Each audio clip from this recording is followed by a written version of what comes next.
Bonsoir à tous, merci pour votre présence. Ce deuxième réunion Zoom la suit la première qui était vraiment exceptionnelle.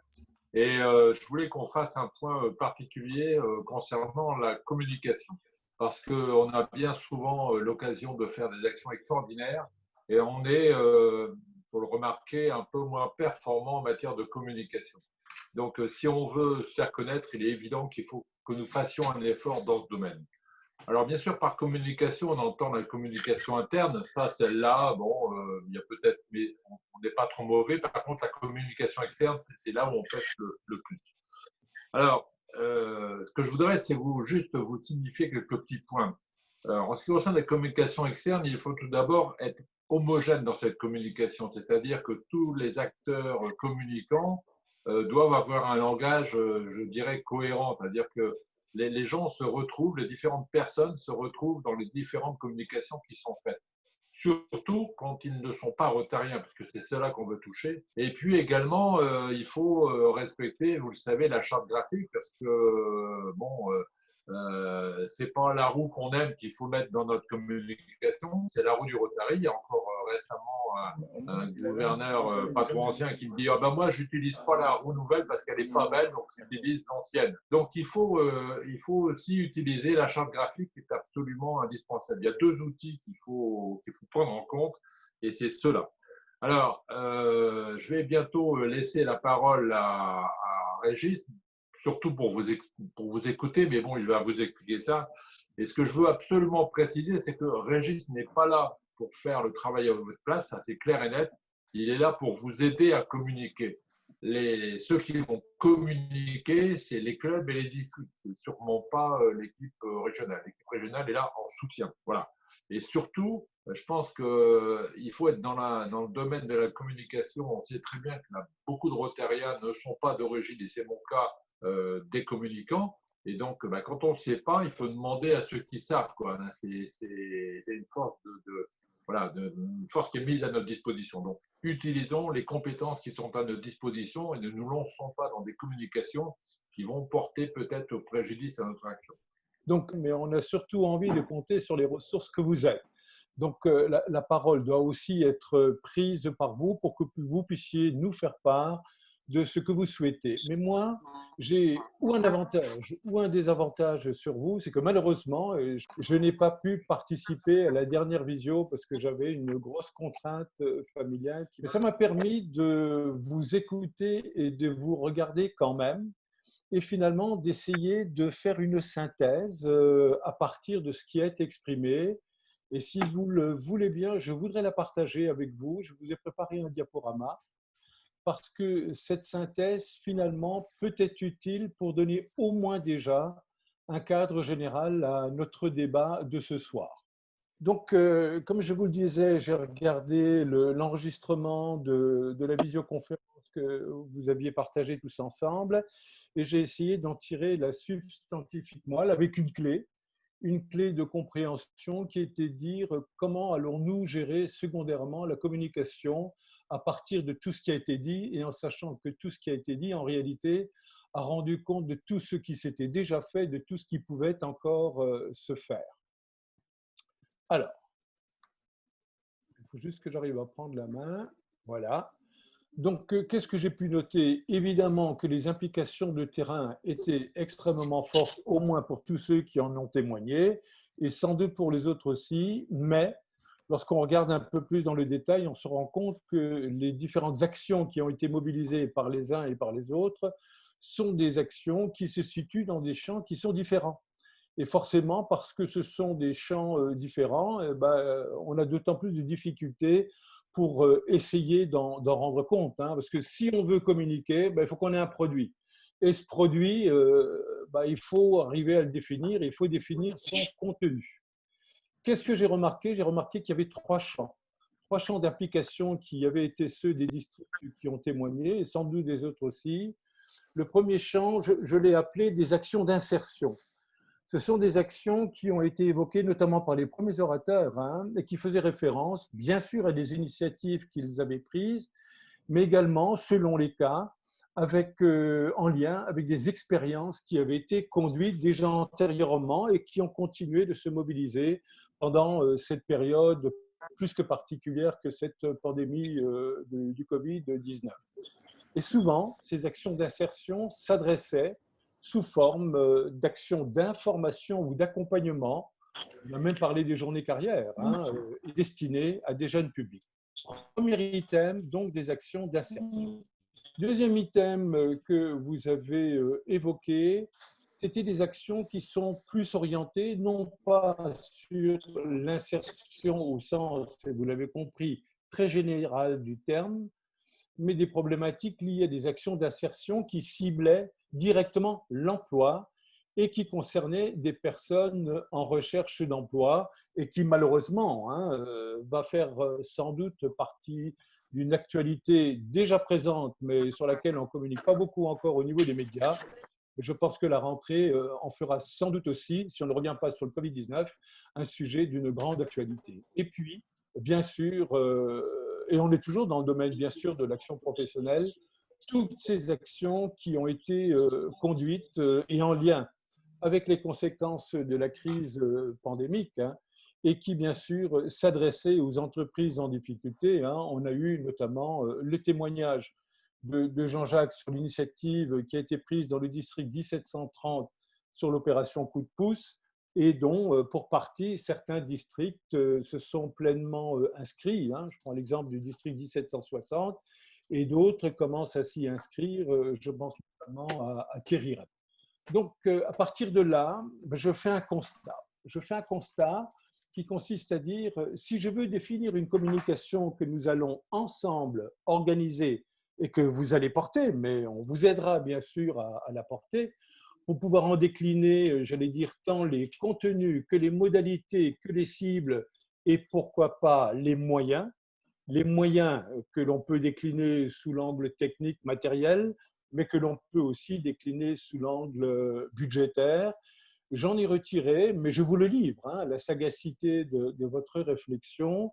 J'ai conçu deux champs potentiels d'action, en tout cas deux champs potentiels de communication aussi, qui me paraissaient réunir les thématiques qui ont été traitées et qui continuent évidemment de se traiter en tant que telles.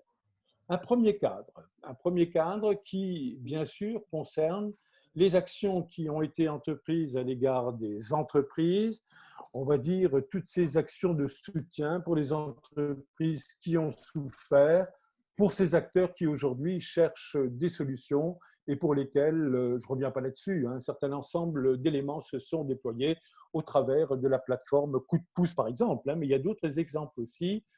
Je dirais, si vous me passez cette expression, on a dans l'action coup de pouce quelque chose qui s'est reproduit, autrement dit quelque chose qui est déjà très modélisé et que nous pourrions, pourquoi pas, là aussi je vous le soumets, passer sur un mode, passez-moi là aussi une expression un peu entrepreneuriale, sur un mode un petit peu plus industriel encore.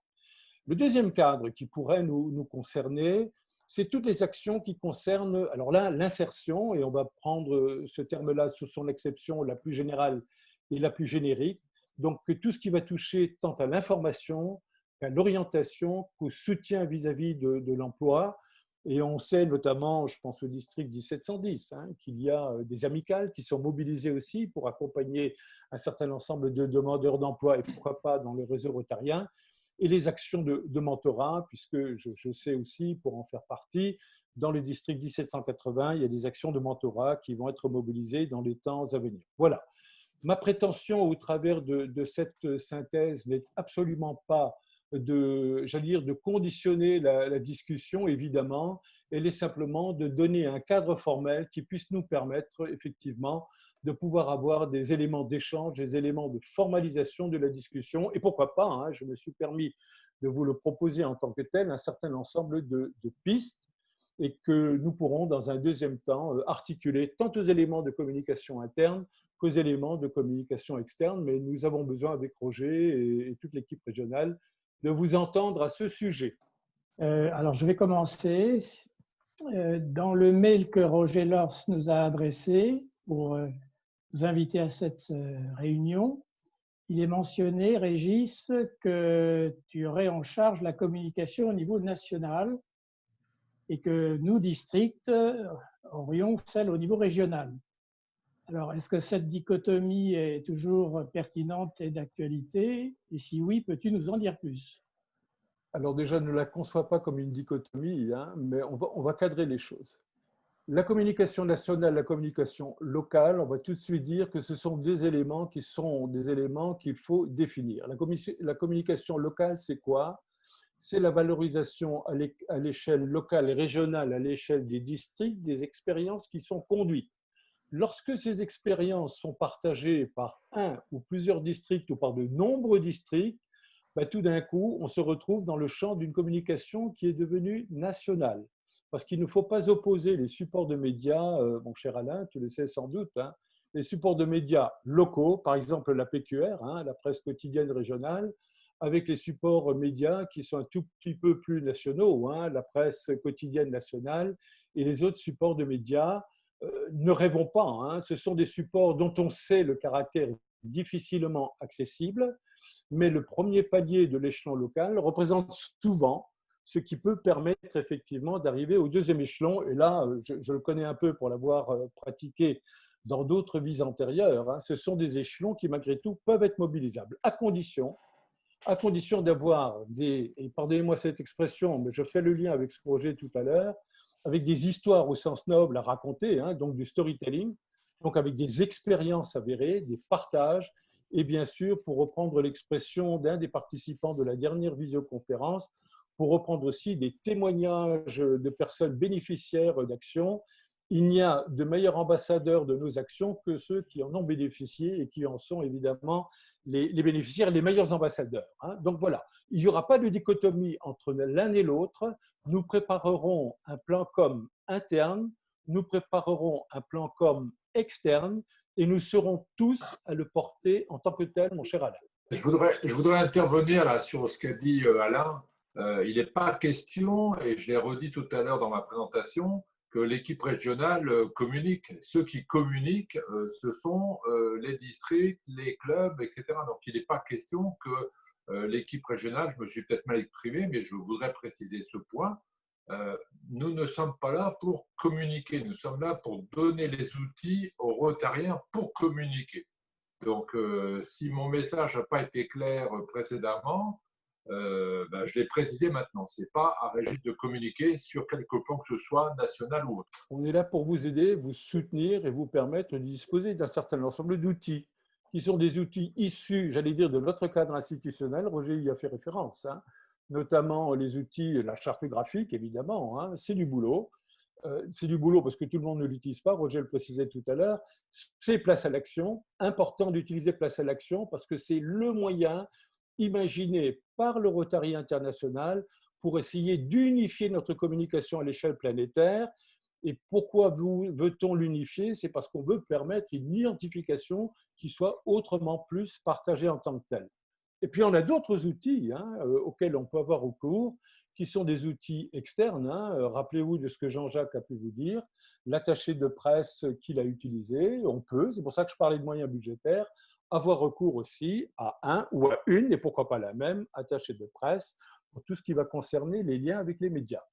Et on vous aidera, nous, à formaliser ces liens. Et il me semble que l'image que nous portons au niveau international est suffisamment forte pour mériter, dans un événement comme la situation pandémique que nous avons connue, une action de communication au niveau national, dans un média national tout simplement, qui soit télé, radio ou presse, avec un minimum de budget. Et certains de ces médias, pour en connaître aussi, comme toi Régis, de mes vies antérieures, peuvent nous faire suffisamment de fleurs, entre guillemets, en termes budgétaires pour nous offrir une tribune qui nous permette de passer le message que l'on cherche à passer. Car plus on visera haut, plus on aura des retombées nombreuses. Ce qui n'empêche évidemment pas que localement, chacun d'entre nous œuvrions avec les moyens que nous avons à notre disposition dans les presses locales, dans les réseaux professionnels locaux. Et de mon côté, pour ce qui est du 74 et du 73, j'en ai déjà identifié un certain nombre pour les avoir déjà expérimentés. Mais mon propos, je reviens, Régis, à toi, qui porte la parole au niveau national. et aussi à Roger, comment se fait-il qu'on n'ait pas une tribune à minima à ce niveau-là, avant d'œuvrer localement? Nous sommes aujourd'hui là dans une phase de préparation d'un certain ensemble de choses et tu n'ignores sans doute pas aussi le contexte actuel de la presse. Par exemple, si tu veux aujourd'hui paraître à la tribune, qu'est-ce que tu fais? On va te demander de payer. Parce qu'aujourd'hui, la presse, elle est dans une posture qui est une posture extrêmement difficile. Donc, la stratégie à laquelle, en tout cas personnellement, je pense, c'est une stratégie qui est une stratégie de redondance en termes de communication, avec des mobilisations locales, hein, au plan de la PQR notamment, et qui vont pouvoir nous donner du ressort pour atterrir au plan national. Mais ça n'est pas, Alain, parce que tu auras mobilisé un média national que tu auras eu plus d'impact. Compte le nombre de parutions, par exemple, que le Rotary peut avoir toutes les semaines dans la PQR, vois si nous avions une communication qui était unifiée et organisée et structurée, et tu pourras mesurer l'impact que nous aurons eu à l'échelle nationale et qui pourra éventuellement nous permettre de… Je ne résiste pas à l'histoire d'une échelle nationale, mais ne rêvons pas, soyons réalistes, et tu peux en croire mon expérience aussi, mon cher Alain. Oui, Christophe Dupont, district 1720. Je te suis complètement, Régis, sur ce que tu as pu déterminer et préciser. Je pense qu'effectivement, il y a beaucoup d'actions qui sont régionales, qui sont en fait diverses et un peu différentes les unes des autres, en fonction en fait des groupes qui se sont constitués, aussi de la personnalité des uns et des autres. Nous, par exemple, sur le 1720, on a plutôt été sur un accompagnement individuel avec un coaching assez ciblé. On a fait peut-être un peu moins de chiffres, mais effectivement, lorsqu'on fait témoigner les gens, de mon point de vue, si on arrive à avoir des gens qui sont d'accord pour témoigner, la force du témoignage est importante. Et en fait, ce n'est pas obligatoirement des supports nationaux ou régionaux au niveau de la presse qui peuvent être utilisés aujourd'hui par le Rotary, parce qu'il y a quand même d'autres supports qui existent, notamment les réseaux sociaux, qui sont quand même d'une force considérable et qui peuvent permettre de réaliser des actions. Moi, j'en ai fait l'expérience puisque j'ai pu avoir plus de 100 000 vues sur Internet à travers Facebook, Twitter, LinkedIn. Lorsque j'avais fait venir Philippe Croison à Orléans à ce niveau-là, on a eu un écho remarquable. Et en fait, on a dépensé zéro budget au niveau de la presse. Par contre, lorsque la presse a vu qu'on existait sur les réseaux sociaux, en fait, c'est là où en fait la presse a derrière repris le témoignage et a repris en fait les éléments, et on a pu être invité à ce moment-là sur France Bleu, on a pu avoir des articles à ce niveau-là. Donc, de mon point de vue, je pense que ce n'est pas une question de budget, c'est une question d'exposition, de contenu d'intervention, et à partir de là, en fait, de pouvoir exister avec des outils qui sont en fait gratuits. Hein. Ça peut être LinkedIn, ça peut être Facebook, ça peut être Twitter. Je te rejoins pleinement. Hein. Moi, dans le cadre de ma fonction de responsable de l'image publique, hein, et il y a peut-être ce soir, parce qu'on en a parlé hier soir, des responsables de l'image publique de district qui sont là, puisqu'on leur a proposé de nous rejoindre ce soir. Je ne cesse de vanter le cross-média, hein, donc toutes les stratégies cross-média. Aujourd'hui, par exemple, nous passons, chers amis, 2h25 sur notre mobile tous les jours, effectivement, à consulter tous les supports qui nous arrivent hein, par les moyens qui sont aussi divers que variés, et dont notamment les réseaux sociaux que tu exprimais. Et là aussi, je pense qu'il y a des stratégies à développer. Hein. LinkedIn est un réseau social très orienté vers les professionnels. Facebook, aujourd'hui, est, j'allais dire, major en matière de réseaux sociaux. Et d'autres réseaux montent. Hein. Par exemple, YouTube, aujourd'hui, est en deuxième position, alors que Twitter est complètement relégué. Voilà autant d'informations dont il me semble effectivement, je te rejoins Christophe, hein, utile de s'entourer et de nourrir notre réflexion pour déterminer notre stratégie. Alors, on parle des réseaux sociaux. Évidemment, c'est quasiment évident, mais tu as bien fait de le positionner tout de suite dans notre échange. Maintenant, il y a aussi d'autres vecteurs. J'imagine que chacun y a déjà pensé. En tout cas, moi, je vais vous livrer ce que je compte faire au niveau de notre district et plus particulièrement au niveau du 74, puisque c'est mon département, Annecy et la région. je compte utiliser les médias locaux, la presse locale, Dauphiné et l'essor savoyard, et chacun fera le parallèle avec son propre département, puisque ce que je vais dire pour le 74 se décline dans chacun des autres départements. Ensuite, c'est de toucher la télévision locale. Nous avons 8 Mont-Blanc, donc là, on peut les contacter. De même, la radio, ODS ou Radio Nossi.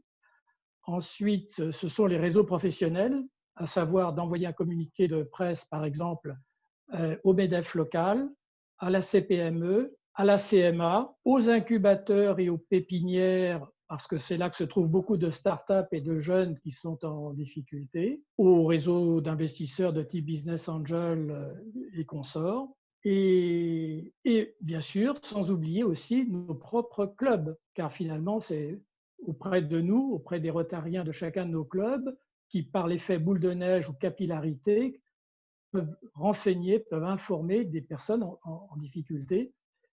Donc, si on prend l'ensemble de ces différents vecteurs de communication que je viens de citer au niveau d'un département, chacun peut les décliner à sa guise. Plus, bien sûr, les réseaux sociaux qui sont absolument incontournables. Moi, je crois qu'il y a d'autres éléments qu'on peut rajouter à ce stade aussi. C'est qu'il y a bien sûr les supports, il y aura bien sûr également les modalités de formalisation de ce qui sera fait. Tu parlais de communiqué de presse, hein. Utile quand même d'une part que nous puissions tous utiliser les mêmes communiqués de presse de telle manière, ou au moins dans la forme à faciliter là aussi de la redondance et certaines formes de synergie. Et puis, à l'échelle des départements, raisonnons, essayons de raisonner au niveau des districts, hein. Et ce, d'autant plus que lorsque l'on voit les organes, dont certains de presse que tu as cités tout à l'heure, on sait aussi aujourd'hui que finalement, ils font presque tous partie d'un groupe quasiment devenu unique, hein.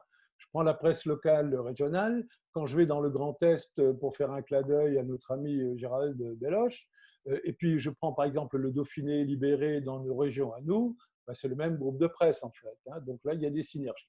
Autre élément sur lequel je voulais vous sensibiliser ce soir aussi, et vous entendre à ce sujet, c'est bien sûr aussi la création d'événements. Rien de tel aussi que de créer un événement. Alors, on peut prendre là, par exemple, l'exemple du témoignage d'un bénéficiaire et de créer un événement qui pourrait, par exemple, être une manifestation soit de notoriété publique, soit de notoriété ciblée, hein. Le club de la presse, hein, rien n'interdit de réunir les clubs de la presse locaux, hein, et de pouvoir effectivement organiser, pourquoi pas, un petit déjeuner de la presse et puis en profiter pour faire parler de ce que fait le Rotary et finalement faire rompre à l'exercice évident du service qu'il rend et qu'il va continuer malheureusement, hein, dans les périodes qui viennent de rendre. Tout d'abord, moi ce qui me frappe, c'est que on parle de communication, mais on ne parle pas de cible.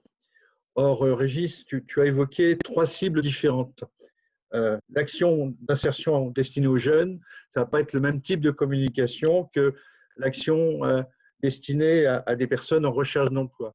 Et ça ne va pas être non plus le même type de communication que la communication destinée aux chefs d'entreprise actuellement en difficulté. Je pense qu'il faut quand même serrer les choses.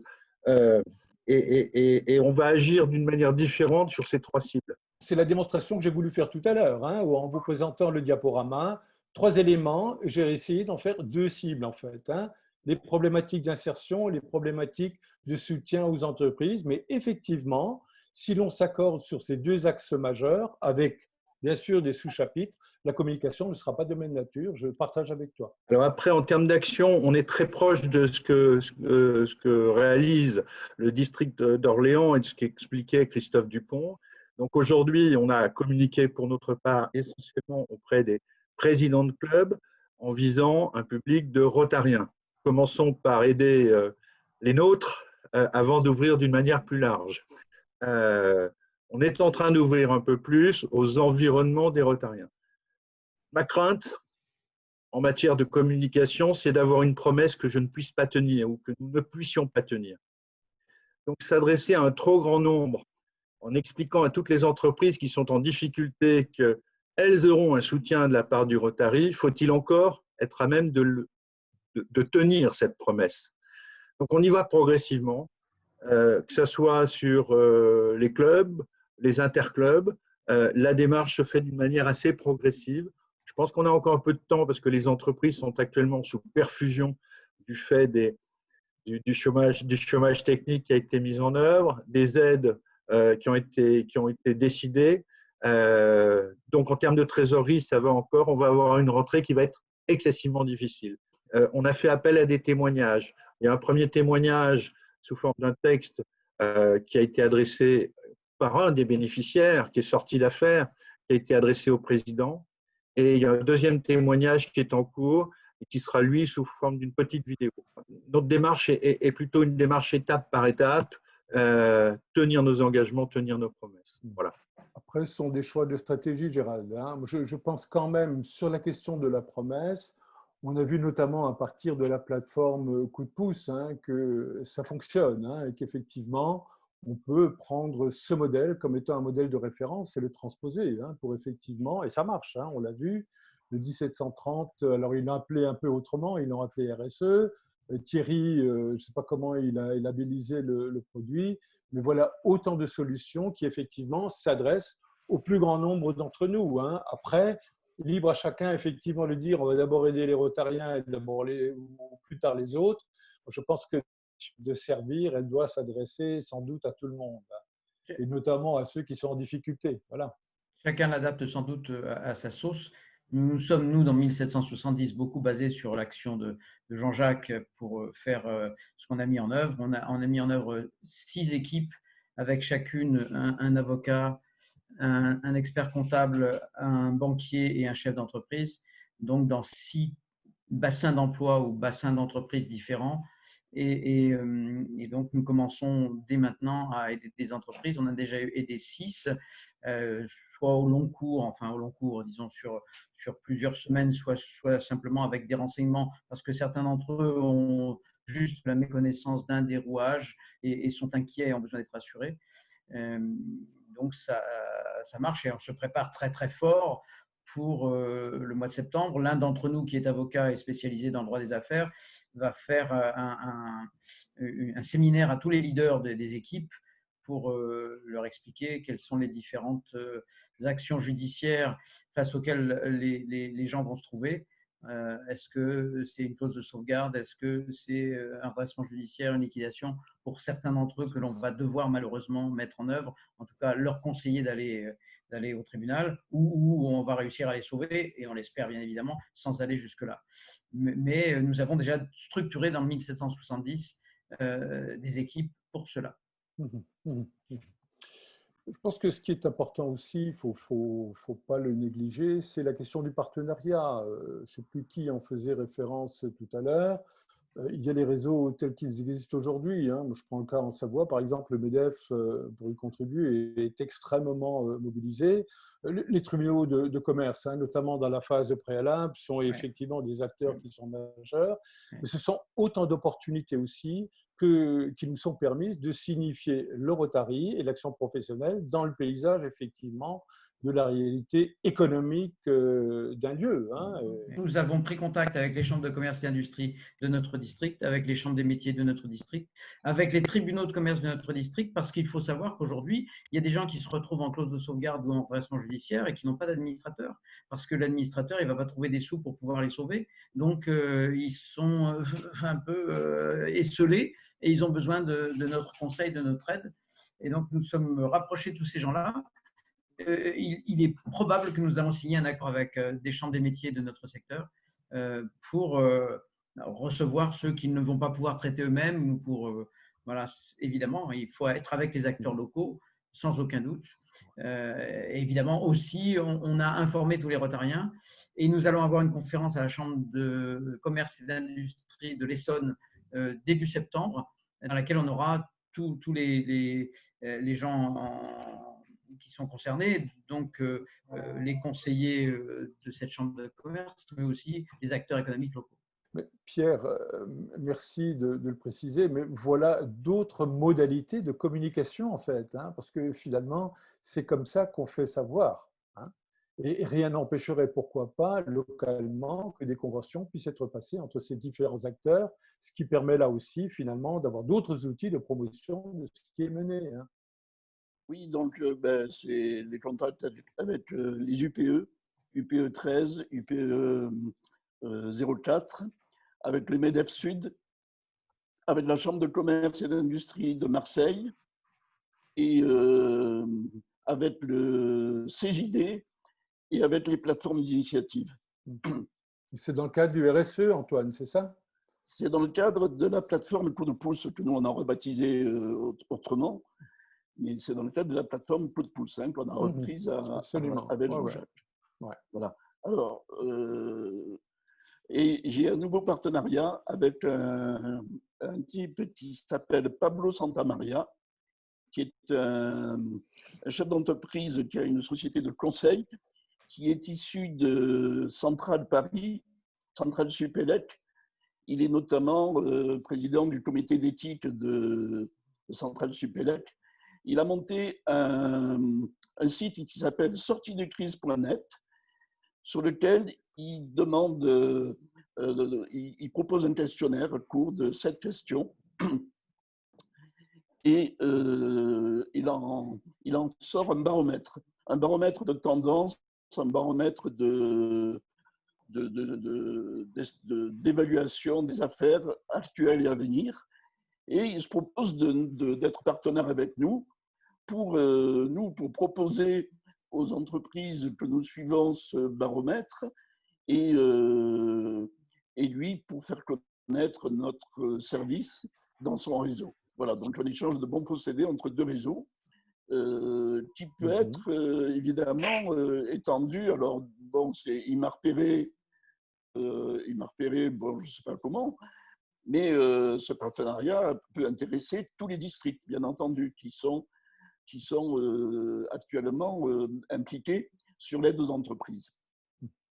Je pourrais, alors, je ne sais pas, c'est peut-être Jean Delas qui coordonne. C'est Jean Delas qui coordonne et qui récolte effectivement toutes les informations. Voilà, donc Jean, je t'enverrai des informations à ce niveau.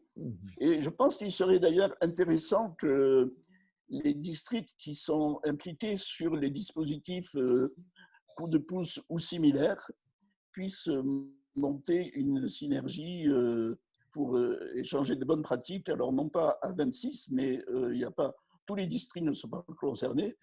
Et il y en a peut-être, je ne sais pas, si c'est la moitié, ça fait 9. Donc c'est une réunion à 9 ou 10 personnes quoi, pour avancer et échanger sur les bonnes pratiques et les difficultés. Et voilà, le mot de synergie, je crois, s'applique bien. Donc c'est quelque chose que je voudrais te proposer également, Jean, de mettre en place. Alors, je voulais vous préciser. Notre district 1780 a repris le modèle coup de pouce que nous avons rebaptisé localement Rebondir, mais la structure, l'architecture est celle de coup de pouce que nous trouvons très bien. Une question que nous nous posons avec Claude Vandenberg, qui est aussi avec moi à la visioconférence pour représenter notre district, on a parlé tout à l'heure de l'insertion des jeunes, il y a aussi le problème des stages. Il y a beaucoup de jeunes qui recherchent des stages à l'heure actuelle et on a décidé de mettre le focus aussi sur la demande de stage. La question que l'on se pose, c'est faut-il faire une plateforme distincte pour les demandes de stage ou au contraire intégrer un onglet dans la plateforme actuelle coup de pouce / rebondir. Jean-Jacques est tout à fait disposé, comme il l'a fait avec le district d'Antoine et celui de Thierry, à mettre la plateforme à disposition. Donc effectivement, pour qu'elle puisse être transposée auprès d'autres districts et donc se redéployer avec les ressources qui, bien sûr, seront propres à ces districts, et c'est ce à quoi je faisais référence tout à l'heure, avec, j'allais dire, le caractère déjà modélisé de cette plateforme qui fonctionne très bien. Et voilà, donc il faut continuer à s'organiser, mais surtout à s'impliquer à cet égard. En fait, l'occasion a fait le larron. Ce samedi, on avait la conférence du district et le ministre de l'économie était présent par visioconférence et il intervenait sur le sujet. On lui a expliqué qu'on lançait l'opération alors nous, on l'a baptisé sortie de crise, soutien à l'entreprise. Notre objectif, mais encore une fois, je ne vais pas courir avant de savoir marcher, c'est aussi évidemment, comme tout un chacun chez vous, c'est d'aller trouver les chambres de commerce et de leur dire, écoutez, voilà, vous avez peut-être quelque chose, on a quelque chose qui peut vous aider, il faut qu'on fasse un merge cohérent, mais que ce soit cohérent. Je pense qu'il est quand même important qu'on puisse non pas se disperser, mais bien structurer, au revoir Thierry, mais bien structurer au moins 2 plans majeurs sur lesquels tout le monde s'accorderait à s'impliquer. Et c'est pour ça que tout à l'heure, je me suis sans doute fait mal comprendre, hein, mais en tout cas, j'ai fixé 2 cadres qui étaient pour moi les cadres essentiels. Le premier, le soutien à l'entreprise, hein, dans les conditions que l'on connaît, et pourquoi pas à partir de la plateforme Coup de pouce. Et le second, le soutien à l'initiative, on va dire individuelle, à décliner sous des registres qui vont notamment concerner, me semble-t-il, les accompagnements vers l'emploi et pourquoi pas à destination des jeunes, parce que je n'oublie pas non plus que c'est sans doute la problématique au travers de la crise de l'emploi et de la réalité du chômage qui sera la plus affligeante et la plus criante à l'année. Et nous avons quelque chose qui s'appelle Elevate Rotaract, qui fait partie, un des axes majeurs du Rotary. Et ce serait peut-être intéressant de se consacrer, pourquoi pas, hein, parce qu'on ne pourra pas être les meilleurs partout, hein, mais sur les publics jeunes, ce qui permettra, pourquoi pas, de rallier la problématique des stages, et puis en même temps d'y intégrer nos amis rotaraciens, qui ont également beaucoup de force et beaucoup de dynamisme à nous donner, et puis une opportunité assez belle à nous faire partager. Juste avant de partir, je voulais vous dire, mes amis, qu'il y a Gilles Leray, qui est le président de l'action professionnelle de mon district, qui est là ce soir, qu'on a préparé la réunion ensemble et que Gilles a à la fois le plan de communication, le budget de notre district. Enfin, il est très au courant de tout, il pourra vous le transmettre et je vous salue à tous et je vous dis à bientôt. On a préparé donc un plan donc de communication externe sur 4 points importants pour nous, qui étaient le développement durable, l'insertion professionnelle, l'action coup de pouce rebondir chez nous, et puis donc 2 journées Covid polio qu'on veut faire par la suite. Mais ce qui nous paraissait très intéressant, suite à la mise en place de cette action, enfin coup de pouce ou rebondir, peu importe, c'est que l'insertion professionnelle nous paraissait quand même aussi déterminante. En ce qui nous concerne, en tout cas, donc le district 1690, on a sur Bordeaux et aux alentours, on a des structures de chambres de commerce, chambres de métiers, tribunaux de commerce qui sont très actifs. Donc, bien sûr que nous, on donne un complément en tant que rotariens, mais on s'aperçoit que nos jeunes, alors quand je parle des jeunes, je parle des très jeunes, ceux qui sont à la sortie du lycée, et les jeunes qui recherchent un emploi, on parle de stage, de monitorat, etc.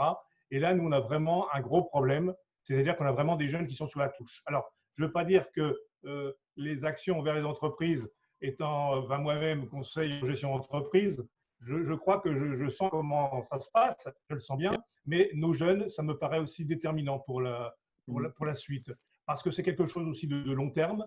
Donc, nous, on va mettre en place des outils donc, internes, mais les outils, on s'aperçoit avec le temps qu'ils ont besoin d'outils pas à pas, des modes opératoires très complets, par exemple pour des simulations d'entretien-embauche.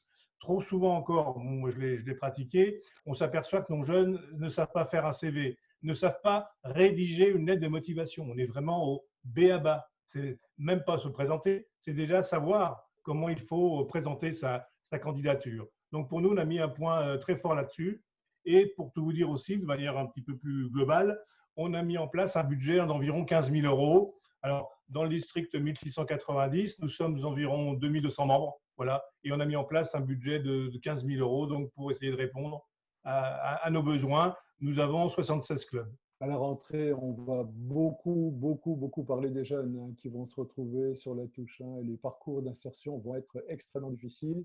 Et l'un et l'autre sont liés finalement, parce que si l'entreprise est saine, ben, l'entreprise effectivement est à même de les accueillir, mais si l'entreprise est en train de se battre, ben, les chances sont d'autant plus réduites. Hein, ça me paraît assez clair comme raisonnement. Je vous propose effectivement que nous puissions retenir ces 2 axes majeurs hein, comme pouvant être des axes potentiels, mais ô combien réalisables d'action. N'oublions pas que l'intention de Roger est effectivement de mobiliser l'action professionnelle du Rotary. Hein, et de faire montre effectivement que les Rotariens savent effectivement s'impliquer dans les enjeux qui sont aujourd'hui ceux de la crise et j'allais dire de la période après la crise.